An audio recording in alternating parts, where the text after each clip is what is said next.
Hello, everyone, and welcome back to Streaming Alchemy. On today's show, we're going to be taking a look at video resolution. Uh, but I want to look at it beyond just the sort of physical dimensions of a sensor or how frequently that sensor is updated. There's a lot more that goes into resolution. So what we're going to do is we're going to take a look sort of at the those basic parameters for sensor size and frame rate. But we're also going to sort of dig deeper to look at how that flows through a camera workflow, through a live streaming workflow, and ultimately makes it out to viewers of your live stream. Because there's a lot of subtlety that goes into the quality of an image throughout that pipeline. And it's something that's really worth knowing, albeit it'll probably be a little geeky. So I'll just give you that as a heads up alert before we start. So, again, for today's show, we're going to be taking live video callers. So, if you'd like to join us on air, ask a question, share a comment, happy to have you on. Just connect at the URL that we have here. I think it's also linked a link at the top of the show description where you're probably viewing this. So, we'd love to have you. We'd love to have you, if you just want to type in comments and interact with us this way. We love the engagement. We love people, being part of the show with us. So you're very welcome to join. So one other thing I'd like to do before we start, we've been trying this for the last few shows. We're just going to put out a question for the show today. Uh, and that question will be, are you going to be working with 4K cameras by next year? Is that in your plans? So in sort of the community area, for wherever it is you're watching this show, either type a yes or a no. And that would give us a little more feedback to sort of tailor what might be interesting to you as we go forward. All right, so why don't we get started? And probably a good place to begin is in looking at the standard resolutions that most people talk about when they talk about video resolution. So here is a chart which shows sort of in relative size where the resolutions fall from standard definition down in the lower right corner all the way up to 6K, which is actually becoming a more realistic prospect today in terms of camera technology, but still that's not an area at all where we need to look for live streaming yet. But there's just two things I want to call out here because everybody's sort of seen this rough relative chart. And that is the resolutions 2K and 4K. Uh, One of the things that people tend to conflate is HD and 2K and UHD and 4K. And there is a subtle difference. The 2K and the 4K are both slightly wider than their corresponding HD and UHD counterparts. And that's because they are done for a different standard. 2K and 4K were done, you often see them referred to as DCI 2K or DCI 4K. That was done for basically cinema. So it's designed by the Digital Cinema Initiative group. So these are standards they use for projecting cinema images in sort of 2K or 4K. So just so there isn't confusion when people talk about them, you can recognize the distinction there. But this is something that we've all seen. So there's not really a need to spend a lot of time on this. The other area, which again is something there's a lot of talk about, but I want to make sure there's some clarity, is in frame rates. So traditionally, when we looked at frame rates, these were the ones that most people talk about. 24 and 25 frames per second, 30 frames per second, sort of sitting by itself in the middle, and then 50 and 60 frames per second. The 24, 30, and 60 are for North America. The NTSC standard really is where they originated, but they are outside of that standard as well. And then there is the 25 and the 50 are the PAL standard frame rates, which cover sort of Europe and parts of Asia. So these are, true frame rates, but there are some variations in them that's important to recognize. So you'll often see when you look at sort of camera settings and other things in your configurations, an odd number, not 24 or not 30, but something like 23976 or 2997. those are two distinct frame rates. So 30 is not the same as 2997, and 24 is not the same as 23.976. But the reasons we have those sort of go back in history. So people could add color to early TV sets in the NTSC standard. PAL didn't really have the same issue, so they didn't have to come out with any sort of variant.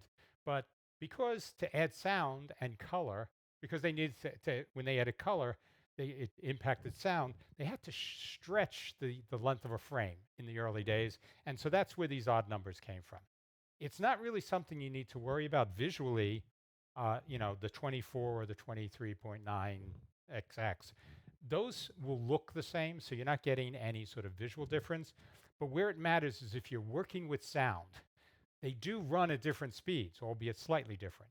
So it's the sort of thing where you can start at the beginning of a show, and by the end, you'll see the audios have gotten out of sync. So that's something just to be aware of when you look at these frame rates. But in general, the frame rates typically are used for specific purposes. So 24 is commonly what's called, cinema or movie style frame rates. Believe me, shooting in 24 is not going to make what you shoot cinema style. There's a lot more that goes into it, but it does produce a very specific look when motion is in a frame, when motion is in a video, that we associate with movies. So people tend to associate 24 frames per second with cinema. Uh, 30 frames per second is pretty much the standard video format that most people will use in the video they produce. It's great for lockdown cameras, if you have multi-camera shoots, for low motion things that are going on, for things that have motion and not a lot of detail. Again, very, very good for that. And PAL's 25 frames per second, which sit in the middle, is really a good sort of split between the two, and it serves both camps for those markets. 60 frames per second is really sports and high motion. So when people talk about that, that's what they're going to be referring to. And again, like I mentioned, that can be either the 59.9XX or the 60, but that frame rate in general is all around high motion. So that's it for the things that people have usually talk about when they talk about video resolution, which is frame size and frame rate. What I really want to get into, though, is what is it that delivers a quality image? So when you think about resolution, it's really more than anything about communicating a quality image to your viewer. So what goes into that pipeline that builds up a quality image? So the first thing to keep in mind is that not all cameras are alike. And I think here is probably one of the most popular cameras in the world that comes with a free phone attached. This does 4K, it does slow-mo, it also does still photos, and this is probably about $800. For filmmakers, Arri is one of the most popular camera brands out there. They've started in film and gone in heavily into digital. Now this camera, which does 4K, does slow-mo, doesn't take stills, this camera all kitted out this way is going to be about $75,000. So it isn't price alone that makes these cameras different. There are some foundational differences in the way these cameras capture images that's really important to consider when you think about the quality image, because they both are going by those first two areas, frame rate and frame size. They both have identical specs. So it really starts with the light that gets into a camera. So when we look at light, it's coming into a camera through a lens. And even though we always look at video as sort of that 16:9 rectangle or 4:3 rectangle that we view the video in, lenses are round. And so the image that's coming in through a lens that's being focused into the camera is coming in through a circle.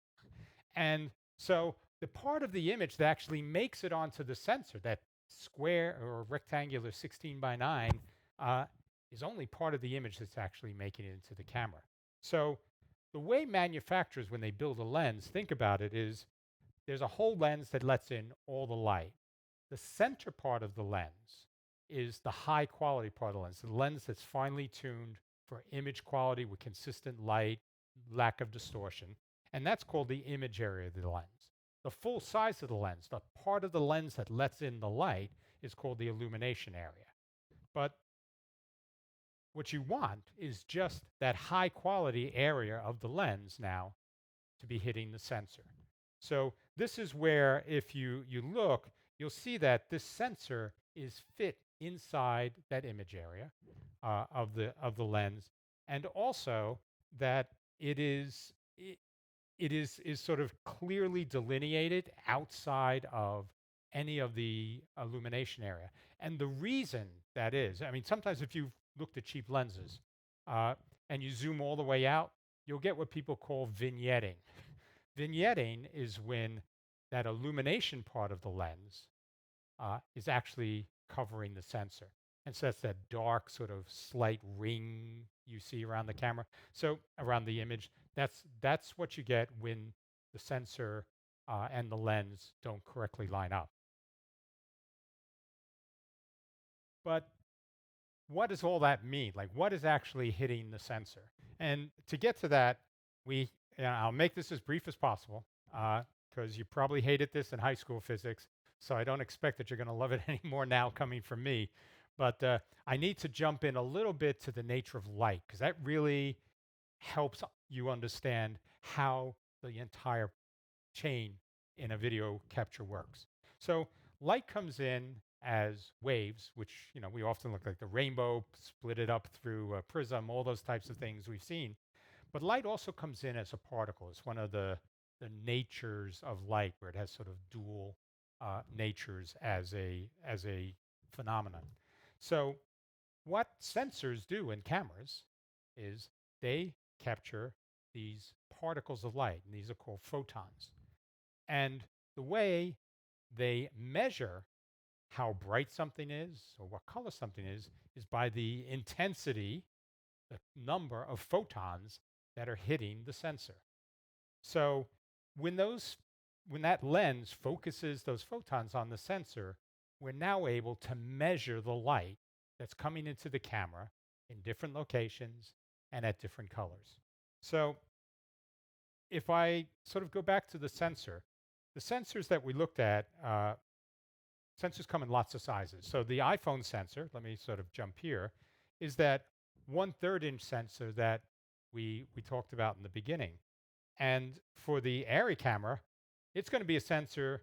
I'm not sure the exact sensor size for that, so I don't want to misspeak, but this is the size of a full frame sensor. And I would assume that the Arri, since it's uh, a higher end uh, camera, might even have a larger sensor than this. But there is a significant difference between the sizes of these two sensors. One of the things that doesn't change is sort of the amount of light that's going to hit per square unit of measure. So per square inch, per square centimeter, per square millimeter, whatever you want to think, the amount of light that hits in 1 square millimeter is going to be the same regardless of the size of the sensor. So what you're going to end up with is something that really comes down to the laws of physics. If I have larger sensors, those larger sensors, the individual pixel sensors. So if this is a 1920 by 1080 sensor, each individual pixel being sensed on that sensor is going to be much larger than for the smaller sensor.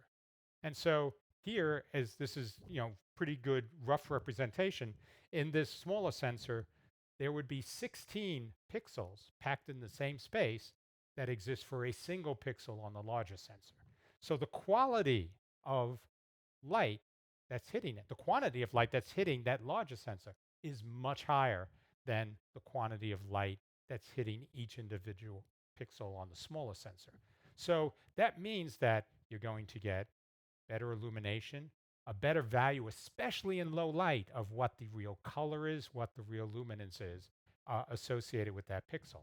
And that's really, comes down to something we had talked about before in audio, where we talked about signal to noise ratio. This is what you're really getting here. More lights per pixel gives us more signal, which gives us a higher signal to noise. So based on physics, bigger sensors are going to produce better images, all other things being equal, than smaller sensors. But there are ways that you can focus more light on smaller sensors. I don't want to get into all that, but really, just as a general rule, that's something that you can keep in mind. You'll typically get a better image out of a larger sensor, all things being equal, than a smaller sensor. But all I talked about up to this point is that there's photons hitting it. So how does the sensor know what's red, what's green, what's blue? Uh, there is another level in the sensor beyond just that pixel. They're called microlenses. Uh, Microlenses are colored lenses that are baked into the sensor that allow each pixel on the sensor to detect when, uh, how much green, how much red, how much blue light it sees. Uh, and one of the things you'll note if you look at this diagram is that all of these sensors have two greens for every one blue and one red.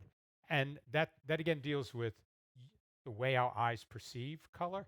We're much more sensitive to green than we are to blue and red. So having more green information makes color look richer. It's not oversaturated. It's not like cranking up the green. We're simply getting more information about the green wavelengths of light that are coming in. And that allows a sensor to produce more accurate color without having to double up the blue and the red sensors. So this is called a Bayer matrix. And the process of pulling that data out is called debayering. So these may be terms you'll hear. But this gives you a better sense now of when that light's coming in, the sensor is now measuring the photon count and using lenses to determine what's the count of red, blue, and green, and then using that cumulatively to understand how bright is the image on that sensor. So let's jump on from here. This now is the first point where the camera has information. The lights come in, it's been through a Bayer filter, and it's hit the sensor, which records those different values. Now the sensor has to do something with it. And what it does is it spits out data. So there's no image yet. This is just counts of photons coming in with all different properties. And basically, these are looked at as being luminance, how bright is the image, and then color. What color is associated with the three primary colors in that image. And the sensor has to deliver that with something that's called bit depth, a level of accuracy. So sensors typically have very high accuracy. So you can get sensors that can do 16 bits of data for each one of those attributes, which, for the lightness, the luminance alone, you're dealing with over 65,000 different levels. And on the colors, each attribute of color comes in at almost 300 trillion different levels. So very, very high resolution that can come in. And that can go all the way down to lower resolutions, all of which are very acceptable to how we perceive the image. The thing is, even though the sensor can deliver that high a bit level of detail, the processing inside most cameras can't. So typically, the first step that impacts the resolution is that the bit depth of the luminance and the chrominance is significantly lowered, usually from something like 16-bit or 12-bit down to 10-bit or 8-bit. So a pretty big drop, but still very acceptable in terms of the quality. This isn't compressing. It's simply sort of taking the bits in this space and shrinking them to bits in this space, but it's not really changing the nature of the information flow. But we also, even with all of that, probably in most cameras, we can't take in the full resolution of data that would be coming off a sensor. So the next thing that almost all cameras do is something called chroma subsampling. So this is the next step where sort of resolution is being taken away from an image. So if you look at this diagram, the way images are described when they talk about color and luminance is they usually call them 444, 422, 420. There's also a 411, but that's long ago and probably not in great use today. And what that means is that if I have 4 rows across, the first 4 means that I have luminance for all luminance information coming in for all the pixels across the 2 rows and the 4 pixels in a block. And this is just a way of describing it. So for every 4 pixels in 2 rows, I have luminance for all of them. For the first 4, it means in that first row along here, I have chroma information, color information for each one of these. And then that 4 here is saying that for the second row, I have color information for all of these. But the interesting thing is that our eyes are much more sensitive to brightness than to color. So in order to cut down on the data that cameras need to use, they cut down on the number of pixels of information, of chroma information that is provided downstream in the camera. So 422 means I still have all the same luminance information I had before. That's that 4 up front. But now in the first row of these 4 sensor pixels, I only have 2 colors sampled.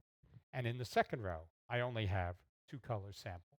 And what the system does is that it'll take and copy the colors from the sampled cell to the adjacent cell.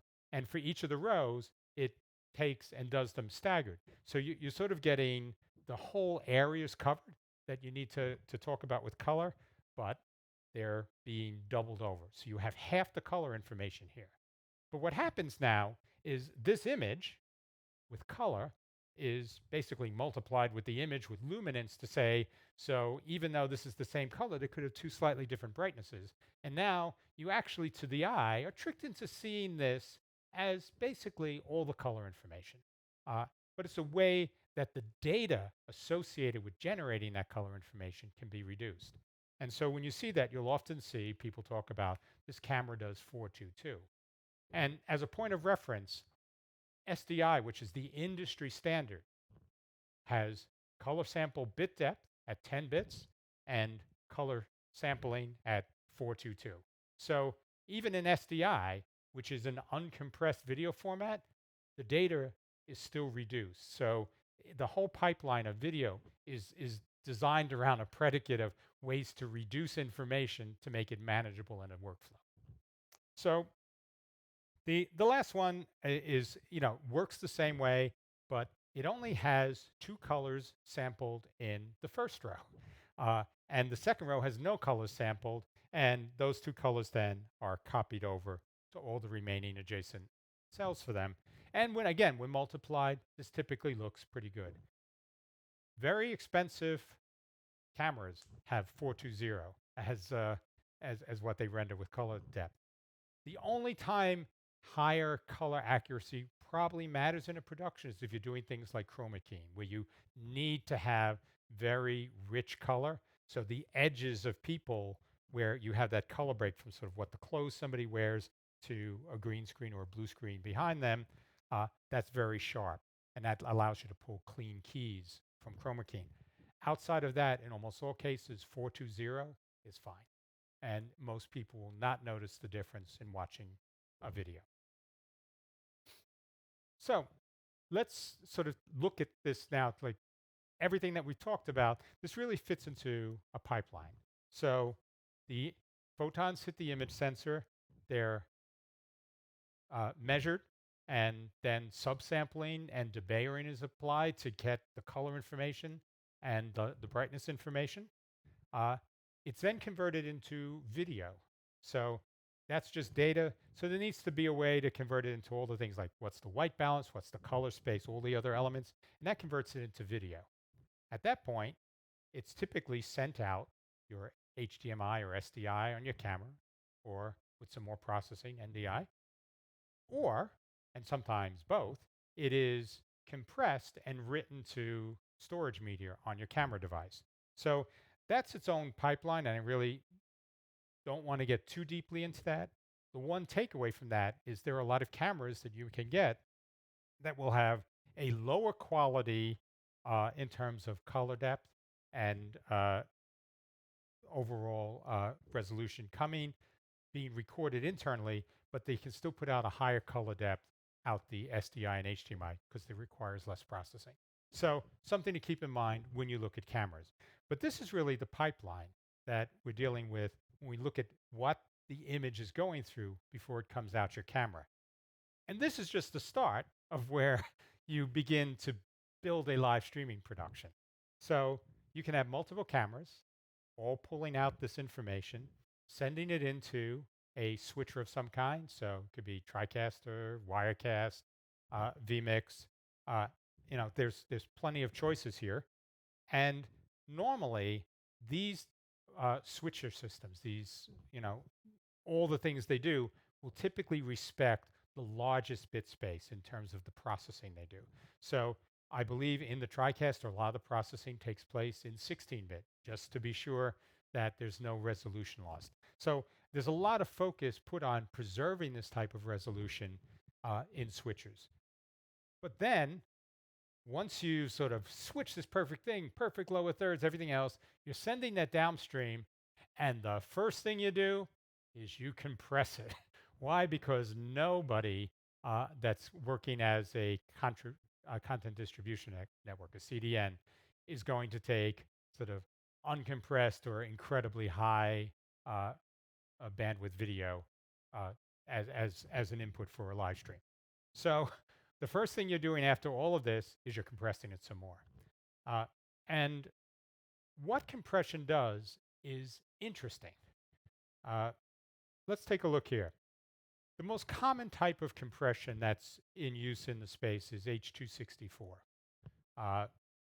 It is a form of compression that allows a system to lose detailed areas, to sort of smooth them out while still preserving the overall quality of an image. So if you look here, the way this works is this image that's on the left here has, if you take a look at these like speaker holes that are on the side of the MacBook Pro here, this is the original image, and this is the H.264 compressed image.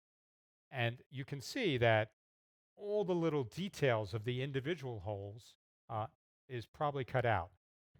Now, I'm not sure because we're going through a lot of compression to reach everybody on the stream. So it's very possible that you won't be able to see the difference here. But what I can tell you is that it softens these areas of high detail without taking a huge amount away from the areas that sort of give definition and character and information, at a higher level to the viewer. So it's a very good way to compress information. And without getting too geeky on this, the way it does that is it actually converts the pixel space to a wave space. It looks at things as if they were waves and takes some of the small blocks and sort of builds waveforms for each of those. So higher resolution images with a lot of detail that changes rapidly, like the holes along the side of your MacBook speaker grill. Those are very high frequencies because if you think of frequencies, you need every time it changes, it's a change in the frequency curve. So what it does is it basically lowers the frequency. And in lowering the frequency, it lowers the detail, but only in the high information areas. So other areas still look pretty good. And this is the point where when you talk about streaming and you're thinking about what you're setting up, it'll come back and say, what frame rate do you want to stream at? And so, people can stream to YouTube at very high frame rates. 10 megabits per second is, a doable frame rate. I know Facebook is at only 4 megabits per second, I believe is the maximum recommended rate for Facebook. And others have their own varieties. But when you dial that in, when you're deciding how much bandwidth to use in your stream, that's where you're basically telling the compression algorithm how much detail do I want to smooth over to make it ship easier in a smaller number of bits that are going to be sent out. So that's going on just getting to your live streaming provider. So if I were to stream from the best camera in the world, I'm still going to be limited to the quality. If I'm streaming to Facebook, the quality that I can get in H.264 at 4 megabits. So anything that your viewer sees uh, is going to be constrained through that sort of bit funnel as it makes its way to your end viewer. The other piece, though, and this is another thing to consider, is that there are different compression protocols. The one that's sort of most recent, it's the HEVC. Uh, it's a high efficiency video compression. That's also called H.265. The two are sort of used interchangeably. Uh, that actually has higher quality for the same bit rate, but there's a catch. Uh, it requires a lot more processing uh, to do the compression needed for H.265. So, in a lot of ways, when you are dealing with live streaming, you're dealing with two currencies: processing power and available bit rates. And so you have to sort of spend on both of those to get the best image you can. So some places like Facebook will not accept H.265. It's only recommended H.264. So you really only have one path. Others that do, it will really depend on what makes the most sense for you. If you have the processing power available, I would definitely go with H.265. And there's a reason. Normally, when you talk about something like H.265, you're worried about what the viewer will be able to do with that image as well. But that's not the way when you live stream that the content distribution networks actually work. So if I take a look here, in a content distribution network, you may be putting in one bit rate. So if you look at this is my bit rate and my resolution, that's all coming in over here. When I send that up, what's happening is the content provider, the CDN, is actually recompressing everything into a whole range of bit rates suitable for the different devices and different connection performance that viewers will have. So there can be some viewers viewing that, in this case, a 1080 video at 240p, others viewing at the full 1080. So there is another layer of compression that's being applied to the video you're sending at the CDN. So your viewers, even if they don't have H.265, it doesn't really matter because it's being recompressed into a format, most likely H.264 that they do have. And this is letting you get a better quality video into the CDN in a way that when they recompress it, there's at least more information there and hopefully slightly better video at each of these new recompressed levels. So this is really the full pipeline. So while we tend to focus at resolution just at that head end in the camera, there's a lot of steps, in the process downstream from that that also impact resolution. So it's something to keep in mind, as you plan your live streaming studio, new camera purchases, how you want to sort of build a show. This is the reality that you're going to be living in for these types of streams. And one of the things, sort of, if I could come back and sort of emphasize one element to this, it's that the amount of light you have is really very much lined up with the quality that you can deliver. So the more light you can get on the sensors of your cameras, the better the quality of the image. So sometimes you don't have a choice. You're shooting sports, you're shooting, something in a live auditorium. You don't control the lighting, and you deal with what you have. But in other cases, like in a studio setting, you have lighting that you can set up. So lighting is critical. Whatever way you can get to better illuminate your subjects without sort of over illuminating them, blowing them out, with the highlights, you're going to end up with a better image. And a better image at the start, no matter what is being done to it downstream, ultimately is going to result in a better image, for the viewer at the end. So I think as another takeaway, it also makes you think a lot about the cameras that you use for live streaming. Uh, I think 1080 is probably the, the the benchmark for most live streams that take place today. So it's not something that I would be, oh, we've got to go to 4K, even though I know that's one of the questions I asked. I asked that more as a future look. Uh, but the other thing is bit depth probably isn't as important uh, for what your viewers will be seeing downstream. Again, unless you're talking about chroma keying, in which case that could impact the quality of the key that makes it out to them. And the last thing in all of this is record your video locally, because as you can see from everything we've gone through here, the quality of the video is going to degrade throughout the entire streaming pipeline.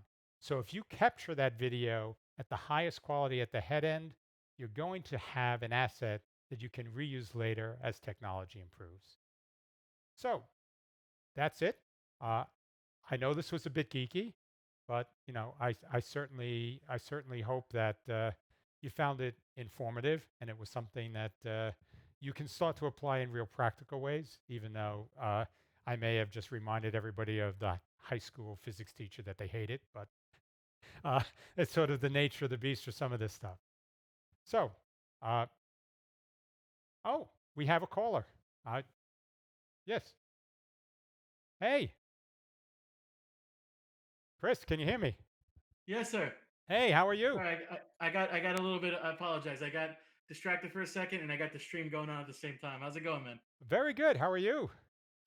Coming into this a little bit after, I heard you guys were talking about all kinds of things with resolution, bit depth. We were getting real deep in the nitty gritty Yep. science perspective of what is really going on with image.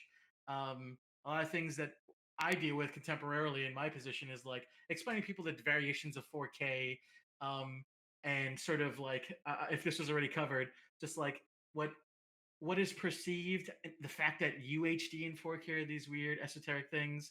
And if you guys have already covered it, I just wanted to say that some of the cool new emerging technology, like with what NDI is doing currently and where NDI is going with NDI 4.0 in the very near future, uh, uh, this is going to continue to open up this ecosystem because traditionally we think about our broadcasts, let's just say 5 6 years ago, and we were locked into, hey, this is what the box did.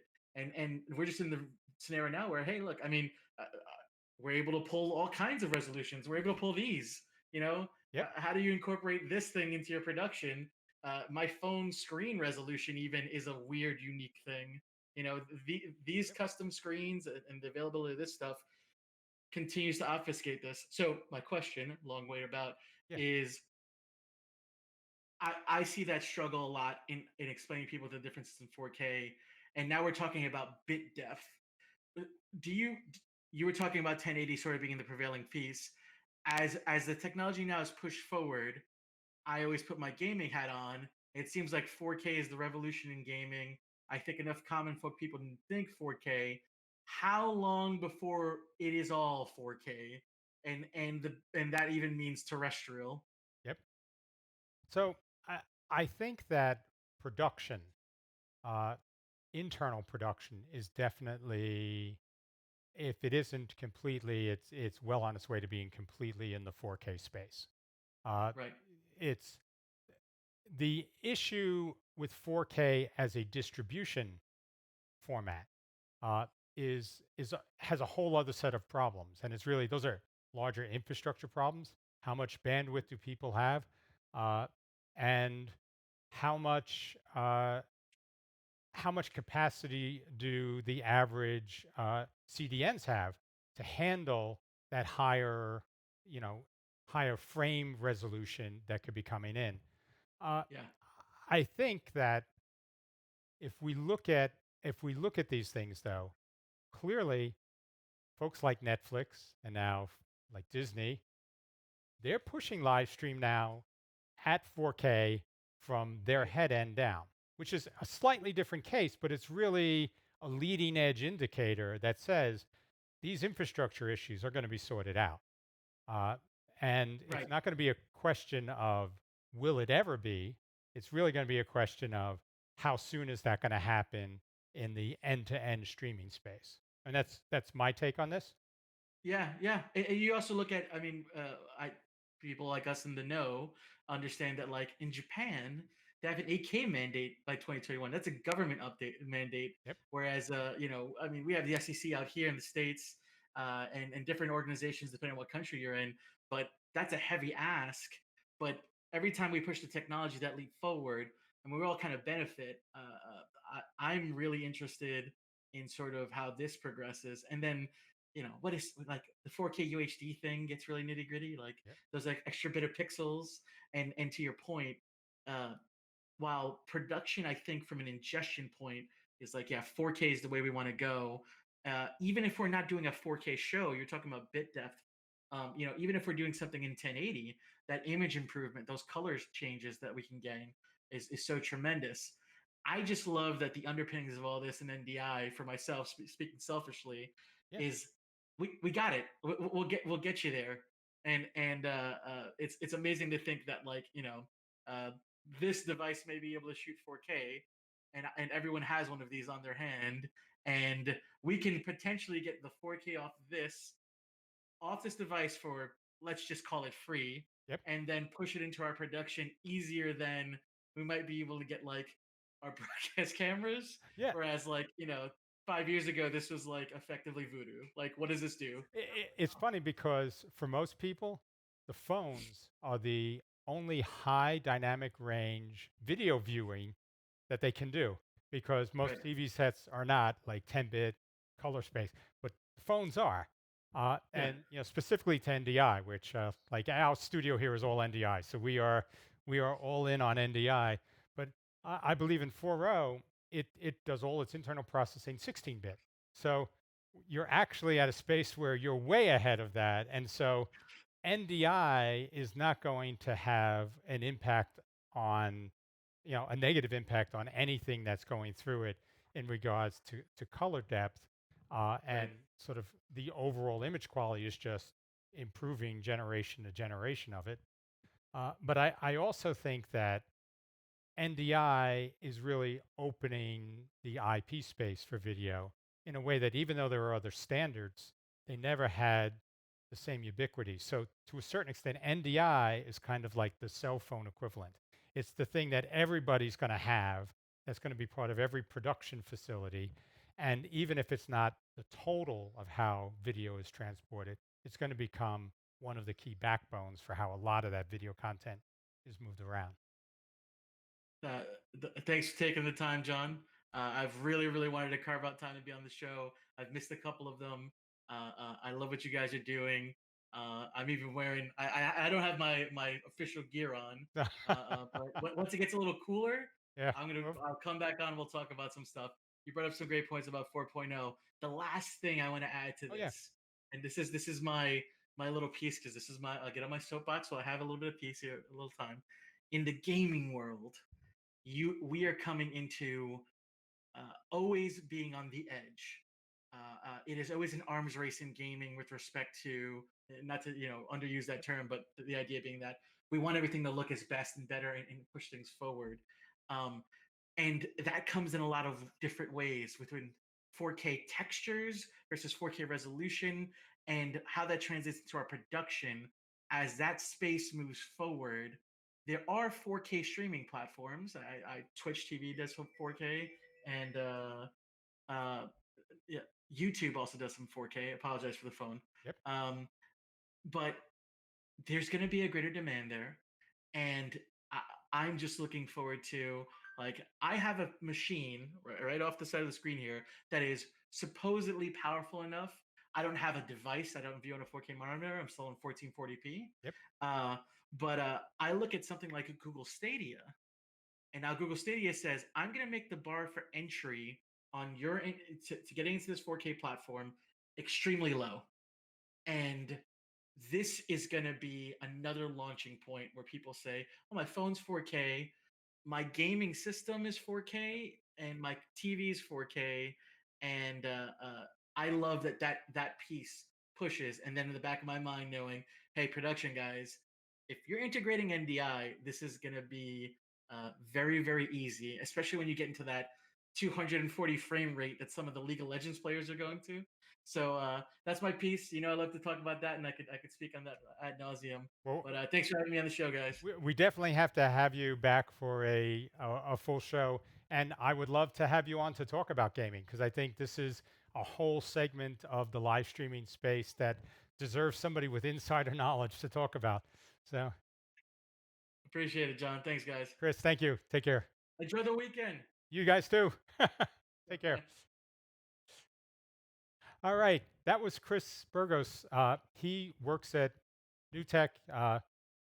We've been friends a long time. Chris is a great guy, so he's somebody I'd love to have come on the show to join us. So hopefully we can do that soon. So, okay, I want to sort of wrap up the show now. There's two things I want to cover. First, I want to remind everyone. I mentioned it last week that there is a summit coming up in New York on November 8th. I'll be speaking at it. It's the Stream Geeks Summit. Uh, it's going to be something I think that's pretty impressive. They've already sold out probably the better part of all their in-person tickets, so there may be some left. It's also going to be available for free to live stream remotely. So if you want to have a virtual ticket to watch the show, watch the summit, that is going to be available as well. So please, I'm going to be talking there about what it takes to start a live streaming show, sort of all the process that goes into that. And there's going to be a lot of folks there, a lot of knowledge to be shared. And it's really not going to be something that's too salesy. So this is the goal of this summit is to be more educational and informational. So hopefully bring people further along the curve from where they are to the types of things they'd like to do in the live streaming space. So on next week's show, we're going to take our first look at lighting. And there's a lot that you can cover in lighting, so I don't want to sort of overextend what we'll cover, but I want to go through some of the basics of lighting and talk a bit about how we use lighting in our set right here for everything we do on the show. So thank you all for joining me, especially for sitting through all the geeky parts. And I look forward to seeing everybody next week. Have a great one till then. Bye.